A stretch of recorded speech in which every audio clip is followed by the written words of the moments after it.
Si è parlato della scomparsa di Jessica Lattuca di Favara, avvenuta dal lontano agosto del 2018, di cui non si è saputo più nulla durante il convegno dell'Ordine dei giornalisti che si è svolto ieri alla Sala Fazzello del museo e che ha visto partecipare il procuratore Vella, che ha lanciato un appello affinché il corpo della ragazza venisse trovato e che qualcuno, ha dichiarato Vella, si metta la mano sulla coscienza e faccia riferimento a persone che conoscevano bene Jessica e ci faccia ritrovare il corpo in modo da restituire ai 4 figli e alla madre e poter piangere su di esso. Le indagini, ha affermato il procuratore Vella, sono ancora in corso.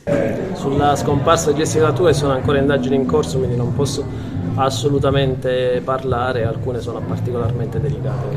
Troveremo il corpo di Jessica?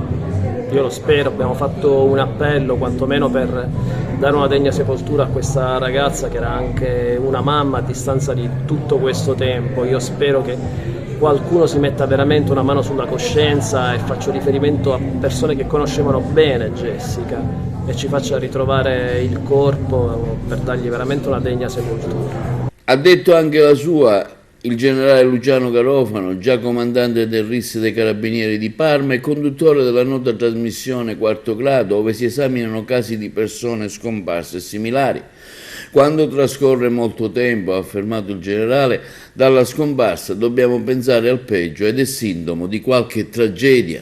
Generale, che idea si è fatto sulla scomparsa di Jessica Lattuca a Favara nel 2018? Poi le ultime novità, ovvero il fratello Vincenzo indagato per omicidio e poi lo stesso fratello Vincenzo di Jessica che muore in circostanze misteriose. Allora, ho conoscenze solamente giornalisti, quindi non posso dare un contributo da investigatore. La sua idea? Però le dico, quando trascorre moltissimo tempo dalle scomparse, purtroppo dobbiamo pensare al peggio, perché tutti i casi di cui mi sono occupato, allorché c'erano una tempistica che portava a distanziare il momento della scomparsa sempre di più, questo purtroppo era sempre sintomo di qualche tragedia e di qualche epilogo molto molto grave. Troveremo il corpo di Jessica secondo lei?